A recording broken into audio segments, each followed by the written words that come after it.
peace must be our goal and our guide. And all that we strive for as a human family, dignity and hope, progress and prosperity, depends on peace. But peace depends on us.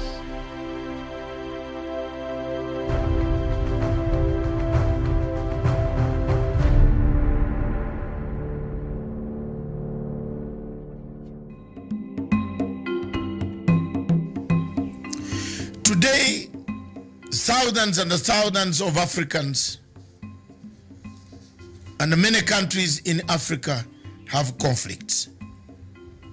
Notably, from Libya, Cameroon, Nigeria, Biafra, and Boko Haram, to Democratic Republic of Congo, of where we have seen a resurgence of the past military and conflicts coming back in that country.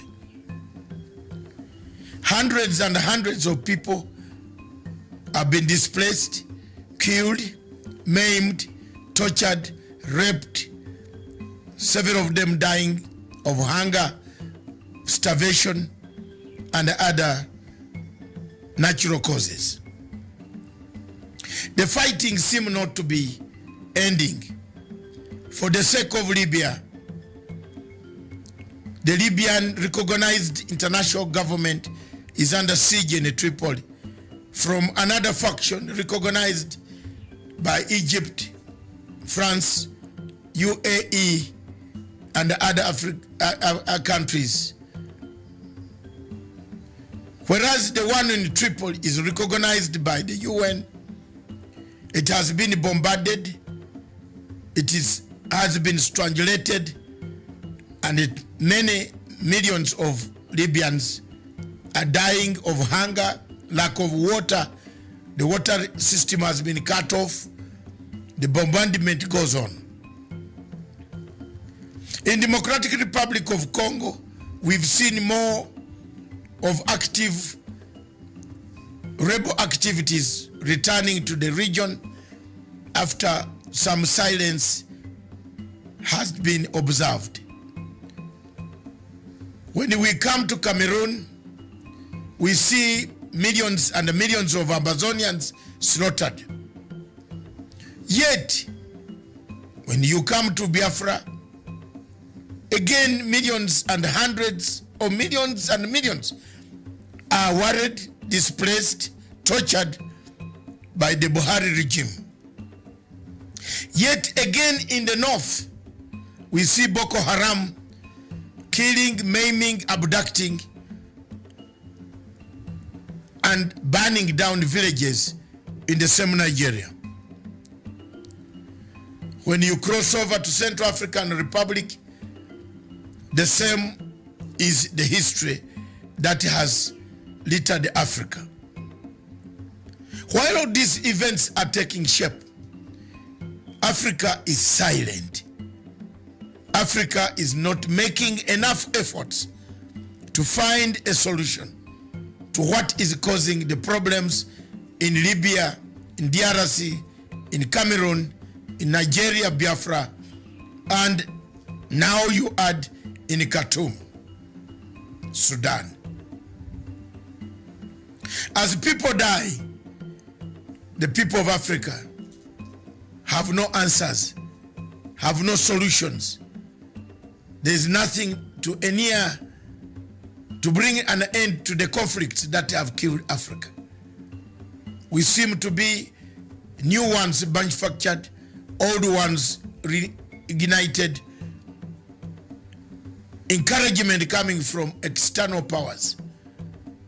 One power that has been seen in the shadows of all these conflicts, especially the one of Libya that has escalated in the Sahara region of Africa, is France.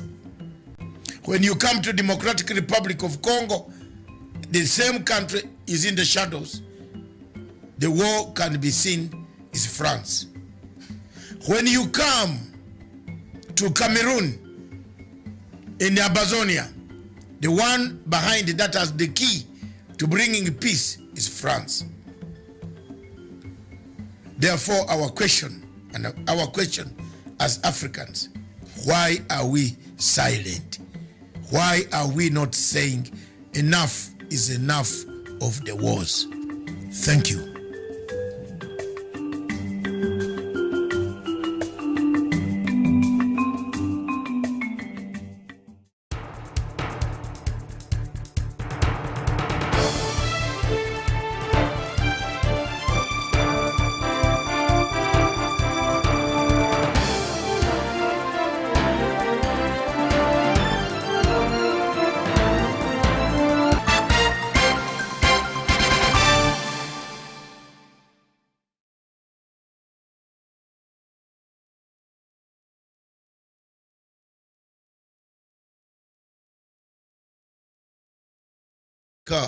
Television, broadcasting all the way from the Republic of Kenya in Nairobi.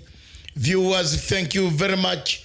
This show is Frontline Africa. Frontline Africa is one of our shows that looks at the security, it looks at the arrangement.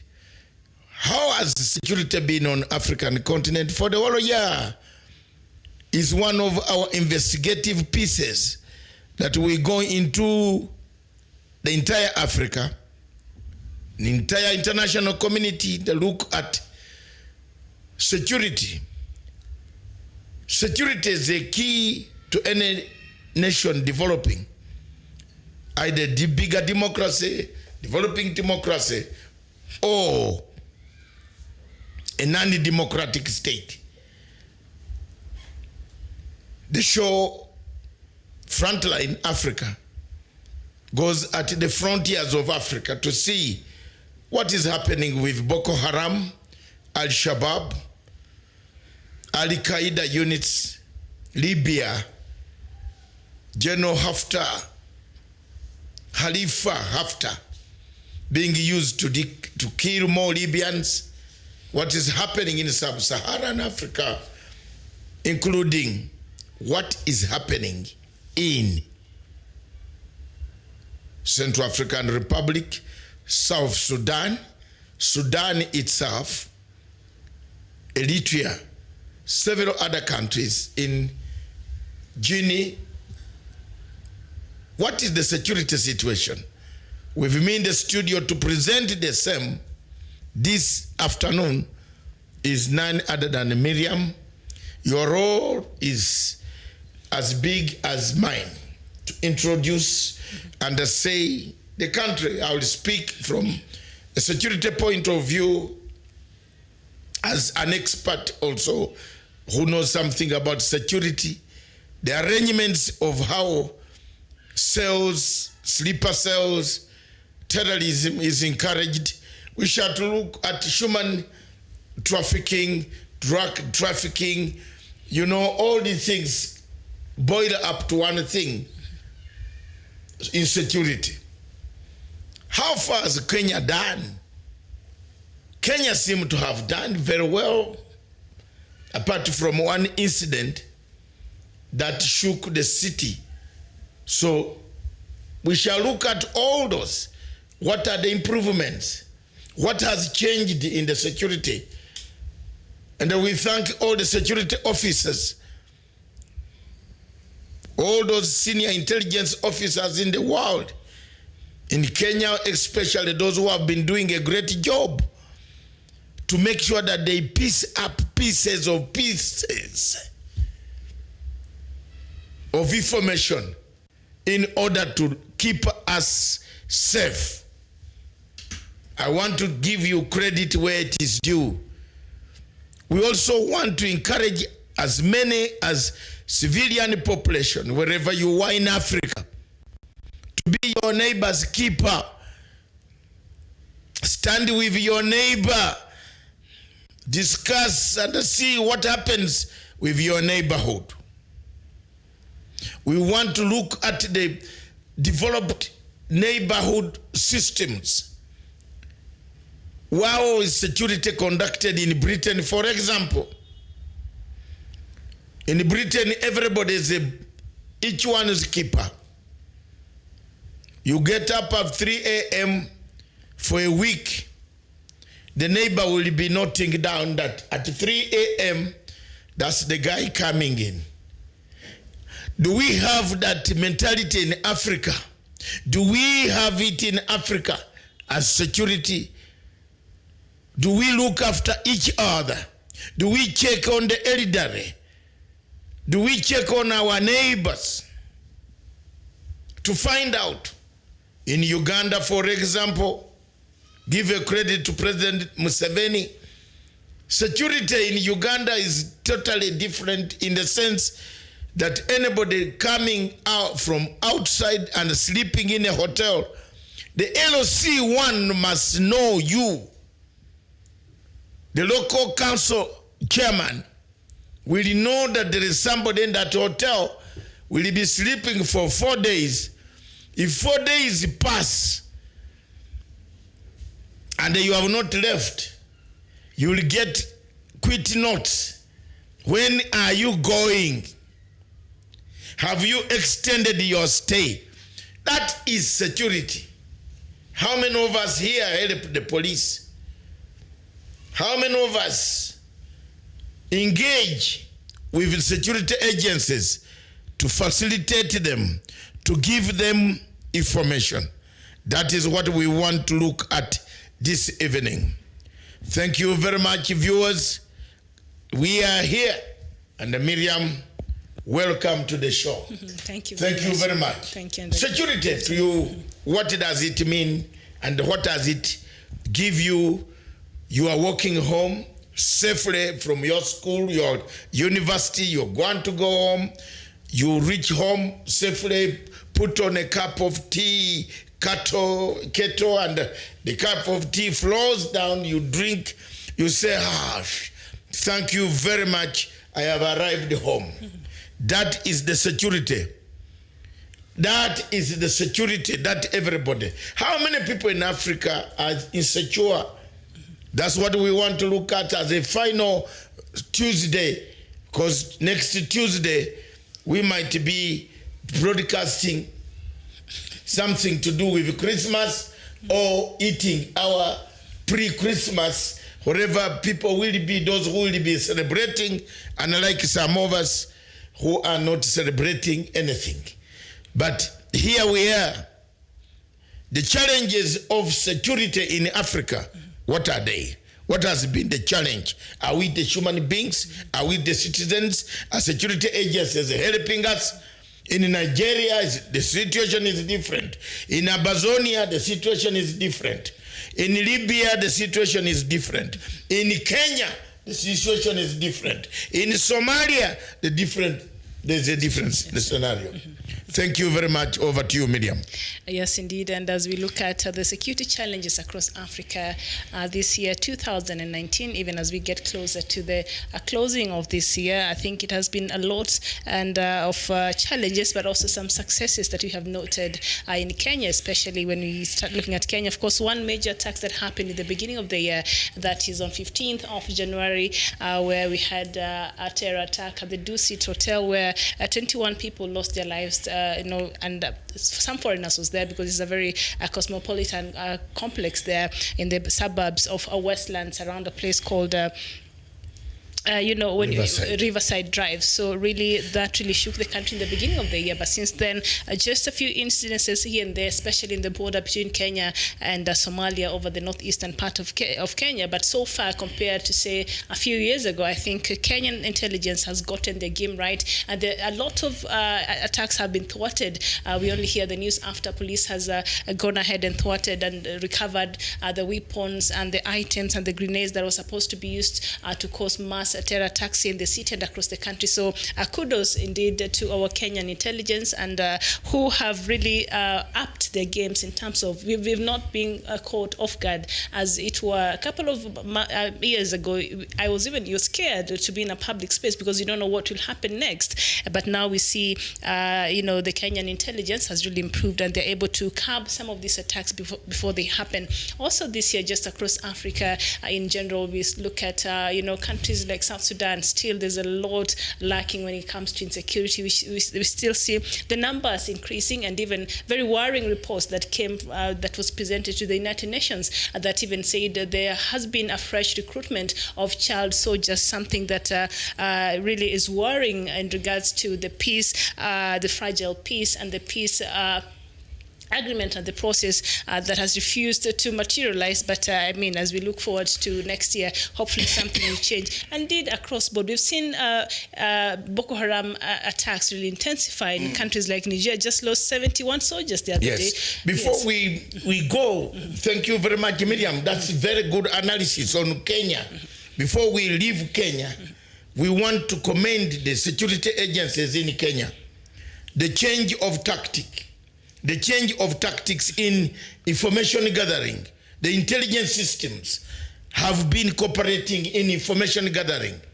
Civilians have been coming forth with information. If you see a house that is buying 200 loaves of bread when they were buying on the floor, that is already a security risk.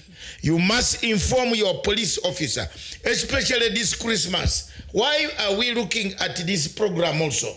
We are looking at the security of the people during Christmas. Not all of you will be able to be staying in the house throughout. Some people are leaving their houses back.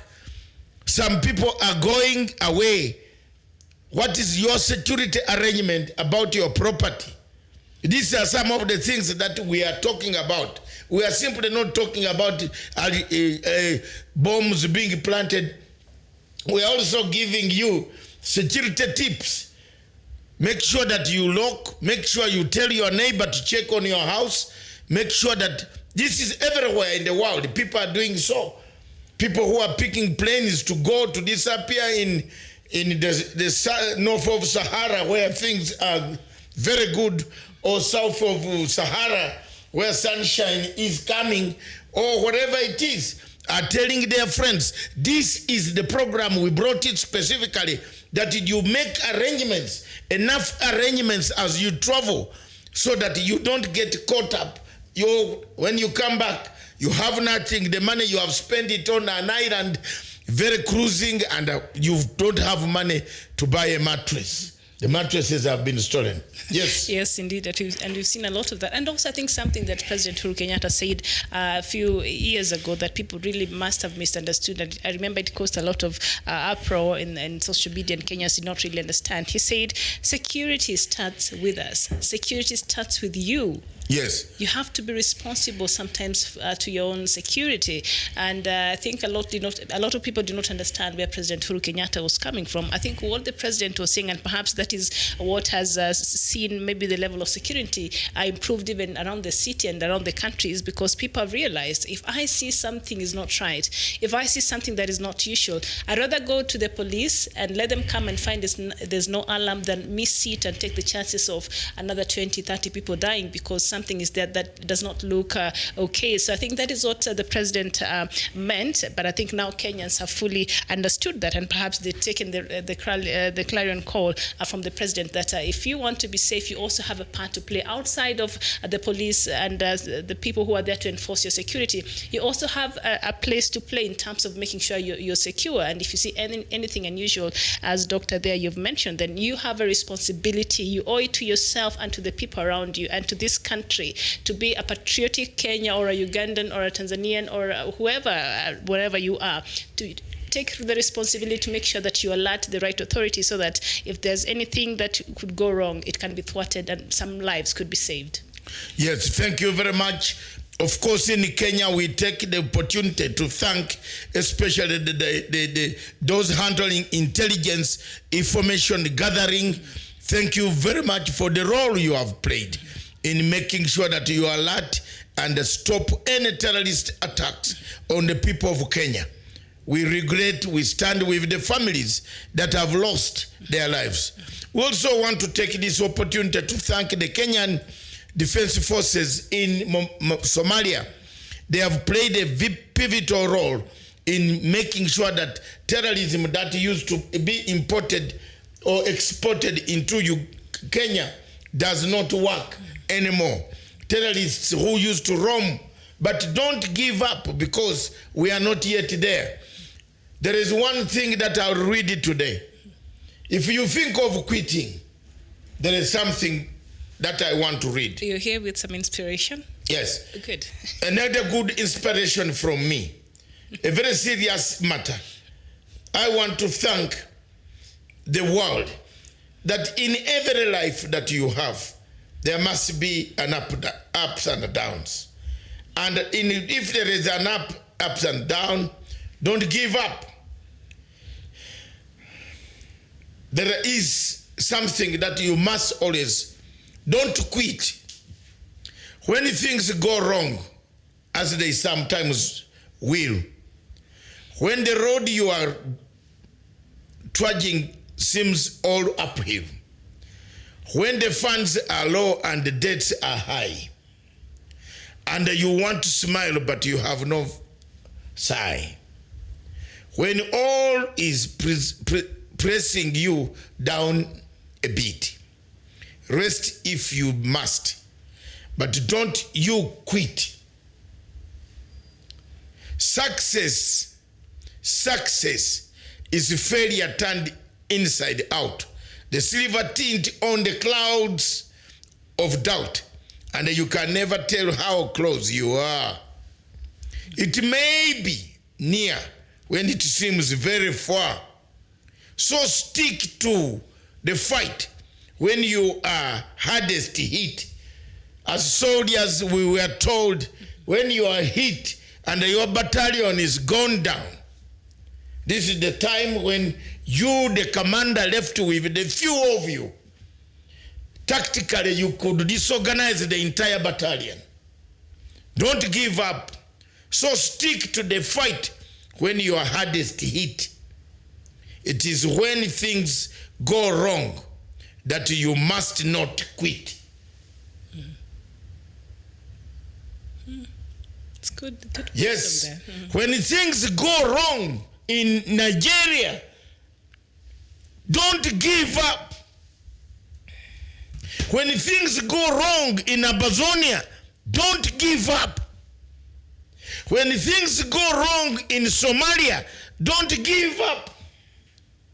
When things go wrong in Libya, don't give up. Keep on fighting. The end, the good results are about to come. In Nigeria, you have you can't believe what is going on there as you come there.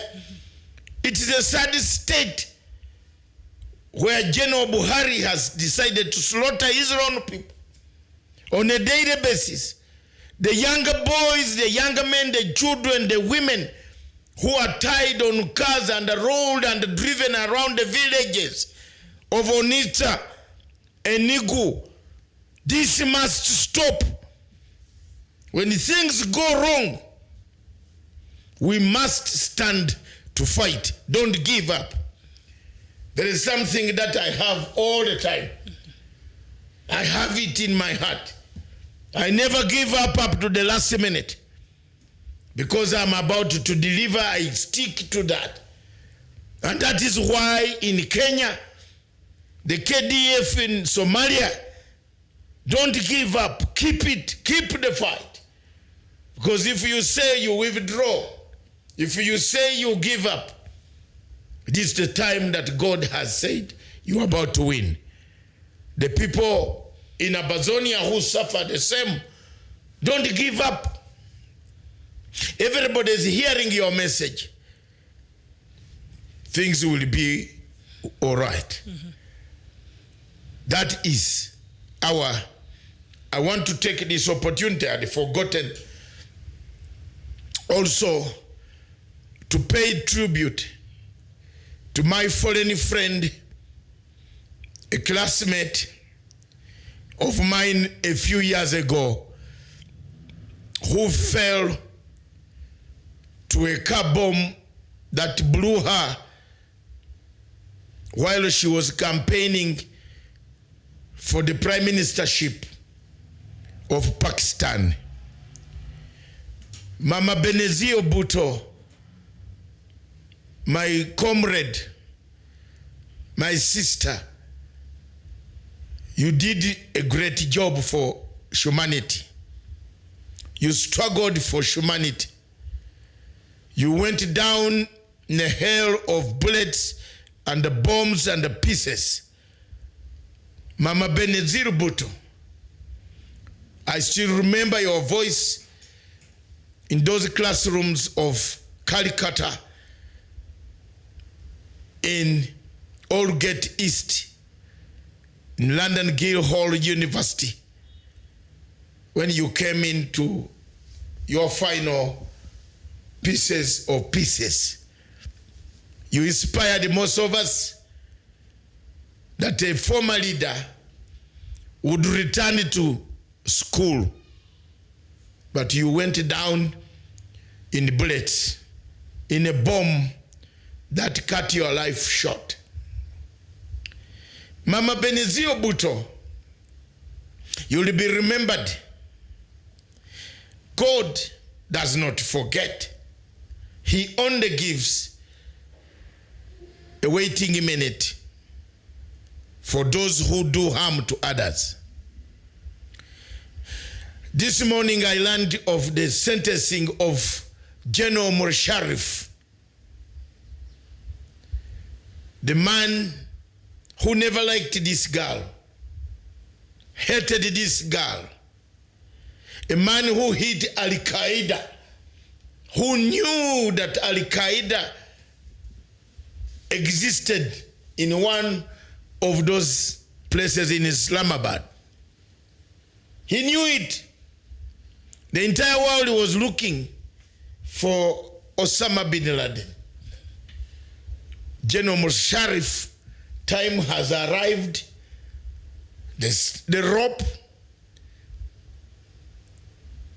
unfortunately, you will not be shot by firing squad. But your time has arrived. Mama Benazir Bhutto, you are home. You can ask him questions soon. I want to thank the court in Pakistan that passed the sentence. That is a relief, and that gives me the strength to speak politics this afternoon. Thank you very much, Miriam. Let's go to the next country as we remember those who have perished in all these operations of security in Somalia, especially Ugandan People's Defense Forces, who make the biggest numbers contingent of UPDF that is handling terrorists created by the Prime Minister of Somalia and the President, because they look like they're a cabal that know where these terrorists are, that always retrogressively fight back instead of fighting forward. We want to pray for Uganda People's Defense Forces in Mogadishu. We want to pray for Kenyan Defense Forces in Kismayo. We want to pray for Ethiopian Defense Forces in Balidoa. We want to pray for Burundian forces in Somalia, in Mogadishu, that may God hold you. May God give you strength to defend this country that needs a lot of defense, so that we pacify Somalia. Thank you very much. Over to you, Miriam. Yes, indeed. And among other, security challenges that we've had in this continent, the DRC Congo has been one of the countries that has been hit with a lot of insecurity due to some insurgency, and we've seen a lot of regrouping, and that has caused 4.5 million, that is the number of internally displaced persons, Doctor, this year in the Democratic Republic of Congo.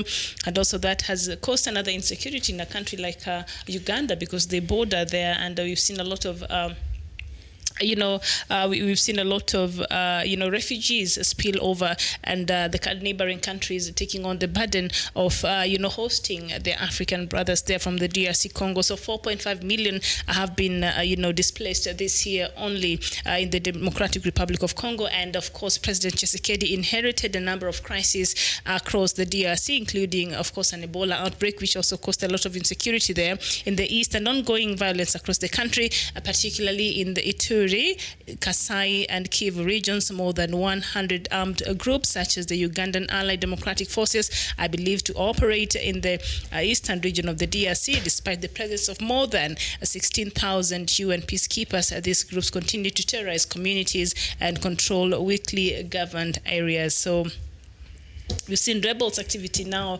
increasing and not only becoming a threat to peace in the DRC, but also we should worry as the neighboring countries, that neighbor DRC. Yes. This violence spread. Democratic Republic of Congo is a country where God comes, cries, but fails to drop tears. It is like a South Sudan. At least some tears have dropped in South Sudan in a few minutes ago. Oh, really?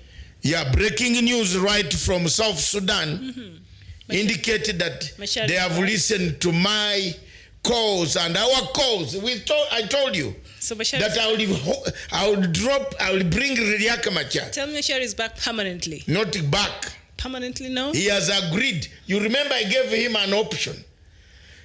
Form a government. If you are not coming, allow Salva Kiir to form a government. You can't hold both. Let him form a government of national unity to save yourself from a tribunal. So what has happened, Doctor? They have just agreed to form a government of national unity. Starting when? Today, right now. So, it's breaking news. So he's going to Khartoum, get his stuff and come back to Juba? I hope. What is happening? No, the next move is to push him out of Khartoum. After Christmas, myself, I will be in Khartoum. I'm just telling you. Because I am your friend, Dr. Riek Machar. I'm your friend. I'm your friend. I've seen a resolution. I know where it is. I know the country that wants to table a resolution to form a United Nations-backed tribunal to put you on trial. Get out. Just now. Get out. We need him to stay there. We don't want him going back to Khartoum. If it really means, if this unity government is to hold, we need Machar to stay there so that they can work on the remaining issues. Congratulations. That is one step towards the peace. And don't forget there is a tribunal waiting Salva Kiir. There is a tribunal waiting Riek Machar. I want also to congratulate the Minister of Labor who resigned. South Sudan Minister of Labor resigned. People are leaving. The other two were sanctioned by the United States. The one for cabinet, they are going to sanction. You see what America is doing. And I want to warn people here who are just pumping, especially in Kenya. Be careful. In Kenya here, you are going to have a shocker. Chest bumping. Keep quiet. They are coming. You know they have devised a new method of silencing chest bumpers. Are they called bumper or thumpers? Just a thump. They just put you on a list so that no country can accept your passport anywhere. Well, would you like to go somewhere? Maybe China. But even the Chinese will put eyes on you. Why was this man refused there? So, those here who think things are they have finished, it's not yet over. So don't underrate even the smallest maggot like Matanga. So, Doctor, this Yes. is very good news, but I want to know, did they sign somewhere that they are now agreed to form a unity government, and have they ironed out these issues that they've been dragging all these months and all these years to be a problem? What solutions have they found on the boundaries? Have they agreed? No, there is no boundary. The solution is that resolution. The pressure is that resolution. Riak, I told Riak, I sent Dr. Someone, I can't tell you the name. I said, tell him they are going to take him down. Dr. Riak is my friend. He's listening to me now. I was in the house and I said, I'm going to talk about you. Come now. If you don't want to come, do one thing. Send the names of the people you want. Let the government start working. You can come back. Send the group called John. To clear the way. To clear the way. Then you, Jesus, come later. If you want to become one. Dr. Yakamacha, don't cancel this. If you cancel this, I'll never talk to you again. My friend, I like you, that's why I talk about you every day. Don't bring any confusion in that region. There's more for us to gain. There is more. Come. Come back. Come listen to my mouth. Watch it. Come. There is good things ahead. Don't stagnate. Come back. Give them the list of the ministers. Give them.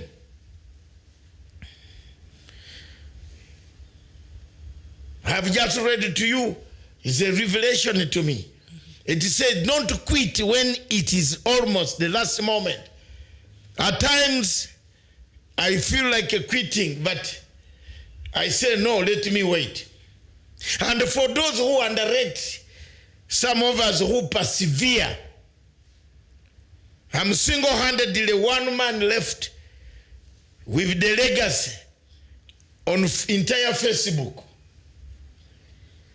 Nobody wants to hear the name of the very person they loved so much, isn't it? And voted for. And I voted for. But I have persevered. I have not given up. The insults that I take each day. If I was Clifford, Max Clifford, I would be very rich in terms of payment for the injury. I get them every day because I stand to write the truth.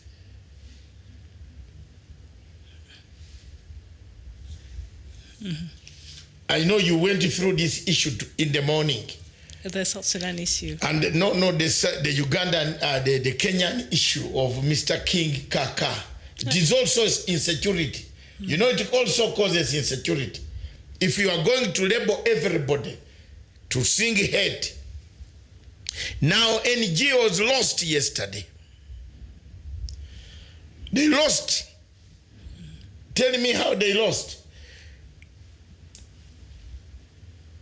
They have now imagined and created an account. Mr. Itumbi creates an account that says come to.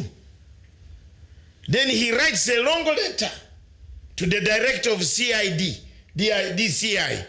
It is here that, the DCI was calling this lumpen called Kaka. To do what? He has committed a crime, which is a crime against those he defamed. He hasn't committed a crime against CID, isn't it?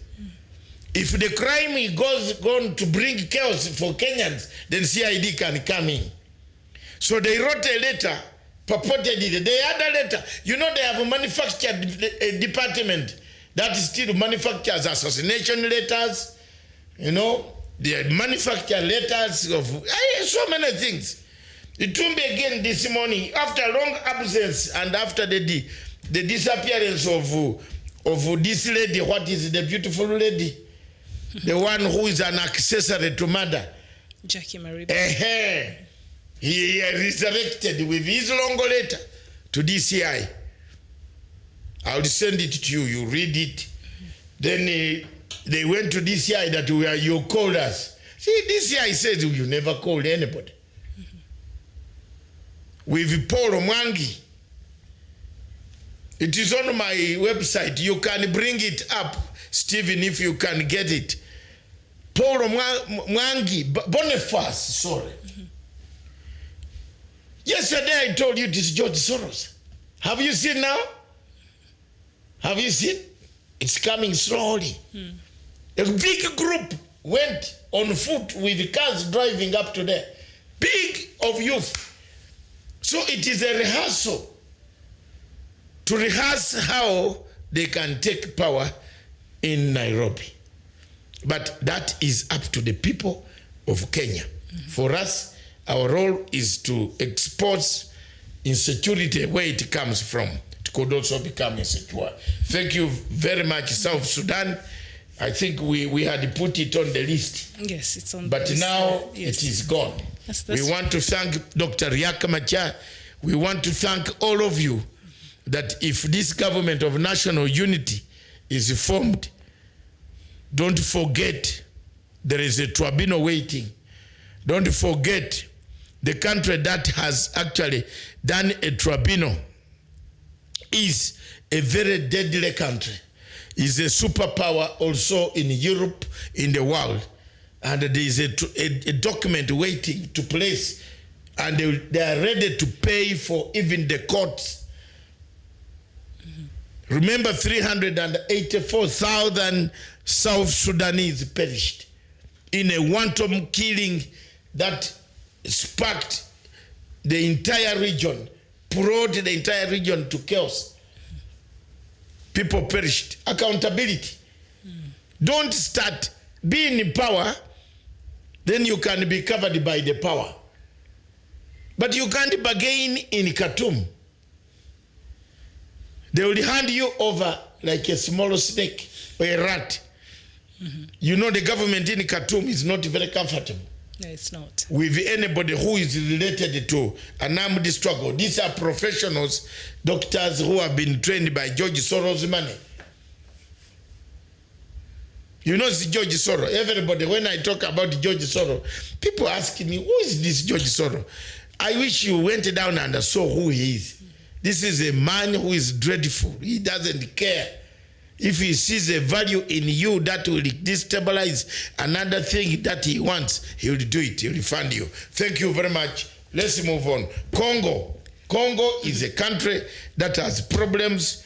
Rebels are very many. So many activities take place. But Congo also has a problem that the governments that come in Kinshasa don't put up all the facilities that are needed for administration in Kinshasa. Very well said. And while we're still in Congo, I don't know if you're watching in the morning, Central African Republic former president that was ousted, Francois Bozize is back. Bozize, sorry, is back. Yeah. So if Bozize is back, and he wants to vie, I don't know if he wants to. If he's back, so why don't we arrest him and charge him? Why did you charge the Bemba and you failed to judge Bozize? Now the other one who called the Bemba is the one who is dead. But even this one overthrew the other one. So let's charge him now. Accountability for Central Africa to be stable. Charge him. What times has he come back? It's not very clear. And there is another one in Mali who just returned. They're returning. Yeah. The same way the other one. For power. The DRC also returned. Yes, for power. They are looking for power, Miriam. Now they have been energized. They have created armies there. Ready standby army. They want to come. If you bring problem, their mercenaries are in. So the sitting presidents have to be very careful. Yes. For this. Yes. They must be like a Kotara. When he saw Babugo being released from prison, he went and talked to the French who talked to Bessouda to make an application. But, and Ouattara is he's still in Belgium, I think. So Babugo is yes. They just made an application to complicate matters because the elections are in this year, next year in Ivory Coast, of which Ouattara might lose. And Gbagbo wanted to run again. Yes. The other man who was released, there is an opposition man there who is giving Mr. Ouattara or Sana Ouattara very hard time. Yes. All right. Very interesting political dynamics there in Africa that at the end of the day results into some insecurities that we see across different African countries. And we go to Nigeria. And I was just reading a while ago that on July, of course, this year, President Paul Biya announced that Boko Haram had been pushed outside, and you'd wonder why President Biya will make such a pronouncement. That is because so far Boko Haram has killed around 275 people in Cameroon alone, and those should be the Amazonians in the far north of Cameroon. And the Boko Haram have not only been killing people in Nigeria. Look at how many lives they've claimed in Cameroon. They are because all those border countries have Boko Haram, Chad, Nigeria, and Cameroon. They're the one manning the yes. borders, Yes. So this morning, Joshua, you're not here, and we are talking about the United States. The United States ambassador to the UN went there to accuse Mali of being reluctant in fighting Boko Haram. And I'm thinking, the United States, do they not know the right person to accuse when it comes to Boko Haram? Why are they not just pointing their finger at Buhari himself? Why are they bringing in Mali and say that Mali is not doing enough in terms of No, why do they even accuse Mali? Why don't they accuse France? Directly. France is involved in a war in Libya. Instead of keeping peace in Libya, where all these units are coming, they are running away from the fight, they are going south. They are infiltrating. Terrorists are terrorists. 5 of them can even make the whole country disorganized. True. Condemn France, which has escalated the violence and security around Libya and the borders. Condemn France. I don't see why you are condemning Mali. What can Mali do? I just wondered there. And after you've condemned France, please condemn President Buhari, because it is under him that Boko Haram has really thrived and grown its tentacles. And just the other day we saw Niger being the latest, casualty, where 71 of their soldiers died from that threat of Boko Haram. And now we go to Mozambique, where we saw this year on August 6th, the Mozambican President Filipe Nyusi and Osufu Momade, the leader of the rebel group turned opposition party Renamo, signed a peace deal that ended the most recent flare-up in an intermittent civil conflict dating back 4 decades ago. And this peace that was signed between President Filipe Nyusi of the leading party together with the opposition party Renamo was put to test. This peace, this handshake was put to test during the elections in October that threatened to take this country back to the civil war that it had experienced years ago. Again, we see how elections is bringing insecurity across Africa. I told you seriously.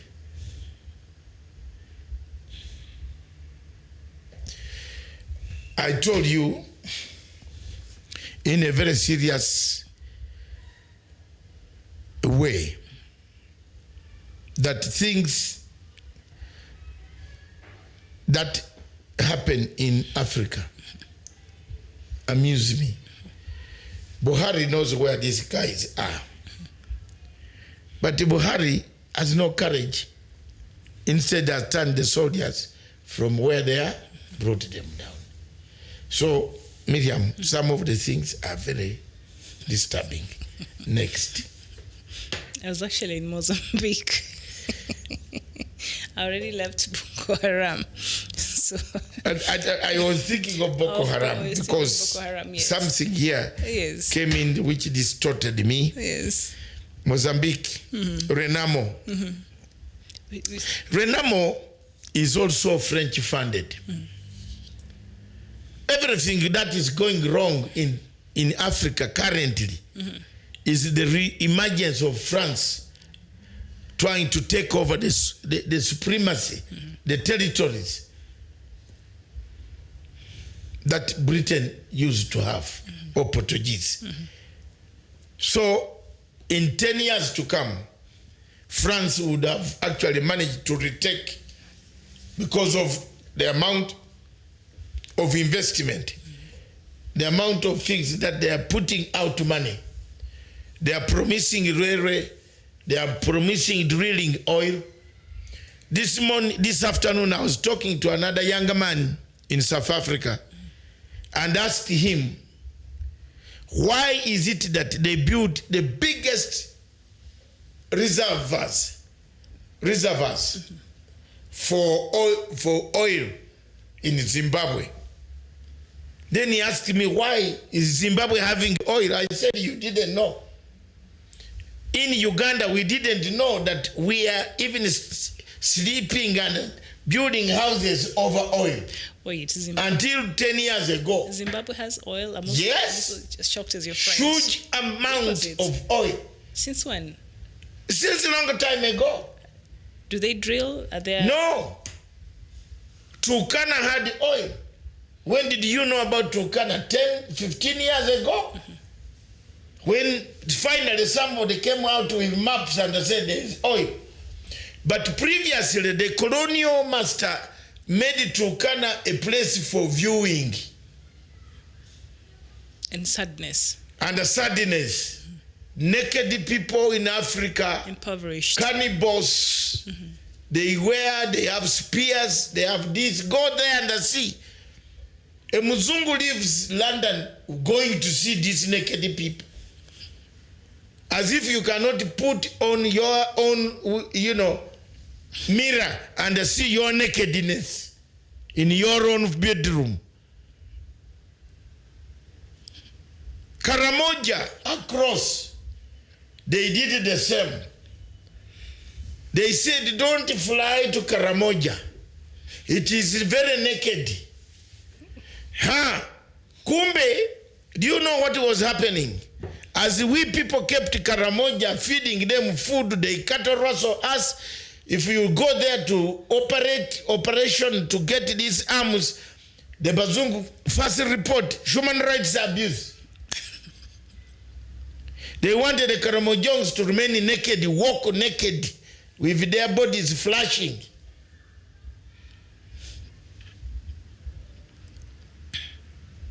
They want to come and see them in the zoo. But under this zoo, there are gold mines, diamonds, oil. Karamoja has the best gold, which comes out of the springs. If you look at the springs in the semi-desert of Kidepo Park, gold is picked on the water. I know you are still thinking of the nakedness of your mirror. The Bazungu, they should do that, Miriam. They should leave the Karamoja. But now the Karamojas have become famous and they've learned to put on some clothes. All of a sudden, sorry. Viewers, I think I used a very bad explanation that put on your mirror and see yourself.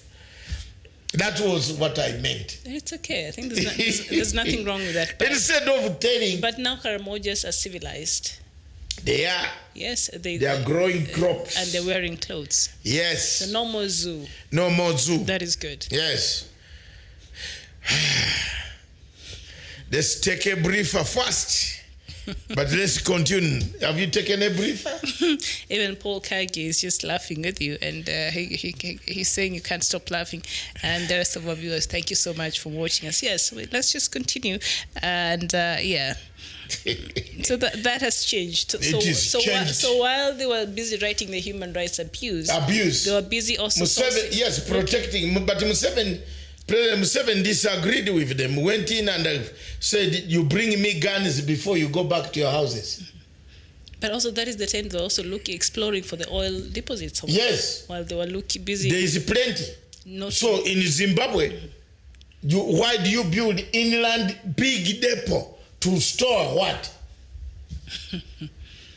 I'm shocked. Zimbabwe has oil. Yes, if you go, one of the landmarks in Harare city are those oil reservoirs.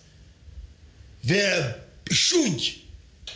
Maybe it's for the country's refinery. No, exactly. There is something there. That's why I've given you an example. Nobody grew up in Uganda knowing that the Albertine region, from Lake Arbot, the slopes of Mount Rwenzori, going up to Makshani Falls, coming back to Choga, coming back to Masindi, there is oil. We didn't know.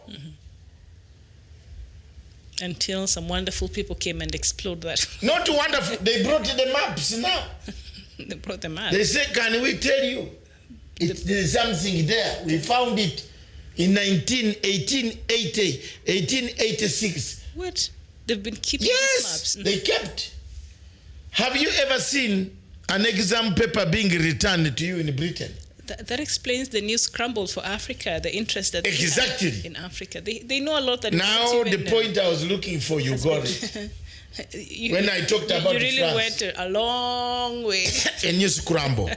And you're asking why France is taking over a new version. It wants to position itself for the scramble of Africa. And the rest of the Western countries out there. So they know, they even have maps from that century that Africa had not, had not opened up to the rest of the world. So it's interesting what else they have in their sleeves and which other areas they'll be coming to explore. We go to Zimbabwe. Now that we've been talking about Zimbabwe, we've seen the economic crisis over the start of the year, the protests that followed, and of course the opposition there, and a lot of insecurity. And that has posed a very great insecurity in terms of, how much President Emerson Mnangagwa could actually deal with in Zimbabwe. Yeah, but he's getting good maps, good marks from people like Thabo Mbeki coming in. Thabo Mbeki talks peace, eats peace, sings peace, always enjoys peace. Okay. So when I see him coming to a country like Zimbabwe, I feel even encouraged. I encourage him even more. I talked to his personal assistant yesterday, and I was very, very much encouraged with what they achieved while in Zimbabwe. I am very, very happy that President Mnangagwa is looking at a direction where to make sure that this thing does not escalate to beyond what it is. Continue doing so and continue doing the bright thing. One day Zimbabwe will rise and shine again. That is, as far as security is concerned in Zimbabwe, it hasn't reached to a highest proportion, although Zimbabweans are the most well-equipped armed people in Africa. Because each household has a former fighter, and that former fighter still carries the gun. Okay. But the guns are regionalized. It's not like to the extent, they don't. You can't shoot people anyhow. All right. Okay, and so also we see in other countries today that experience some challenges in Africa. This year, one of them is Guinea-Bissau, and this came after, the elections were delayed there this year, and of course the elections happened last month, and the president, Mr. Val, did not get to be elected again, and so they're going for the runoff, the presidential runoff, and only the two leading candidates will be. The president became number 4 after that vote was made. So, but we saw a lot of insecurity there with people protesting and government buildings being set on fire and things like that. So in Guinea-Bissau, no, it has become bloody. The killings, yes. The latest breaking news is it has become very bloody. Because they're set for the runoff. Yes, yesterday. It became bloody. I think they will call it off. The results can't be announced. It's still bad. So far. So far, so good. We can sum up. Okay. So that I don't get late for my classes. Yes, you can run for sum up and let Fred take notes.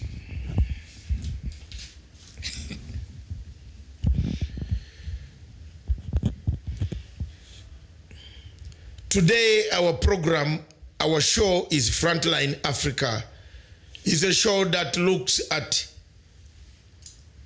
the security situation, the challenges of security agencies, what can be done to improve security in Africa. In this show, we have looked at a number of factors that have prevailed over security arrangements in Africa for the year 2019.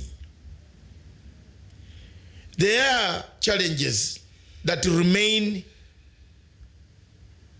in the way of fighting terrorism. There are challenges that remain in the way of fighting drug trafficking, human trafficking, challenges in fighting conflicts. But we still want to take the opportunity to thank security agencies, especially in Kenya, where most of those perceived to be dangerous to the community have been apprehended. The stopping of terrorists, striking at us, those have decreased. This is because of the good gathering of good information gathering that the new security chiefs in Kenya brought into existence. We want to encourage you people in Kenya, especially the citizens, that anything that you see which is suspicious, always call the next security installation. There is nothing small for any security officer. Security remains security. Nobody can call it small or big. All of them are equal. They create insecurity. And therefore, call upon the people of Africa on this occasion as they go to festivities or their festivals, wherever they are. I don't know, festival, is it festive? Festivities. Festivities, I was right in the first. Yes, you are. Yes, festivities, that you continue to make sure that you challenge anybody whom you feel is suspicious. Report any suspicious movements. Report any suspicious documents, articles that you find which are unattended. After all, there is no airport that says leave the unattended articles to be there without reporting. So thank you very much. Don't forget to lock your homes. Don't forget to tell your neighbor that the home I've gone for 2 hours, I will be coming. Or for 4 days, I will be coming. Or for a week, I will be coming back. Look at my house to make sure that something does not cause insecurity. Thank you. Yes, indeed, and thank you so much. With us, and thank you for your company. Let's see you tomorrow on the Good Morning Africa show. From us right now, I think we'll just say our byes. Thank you very much.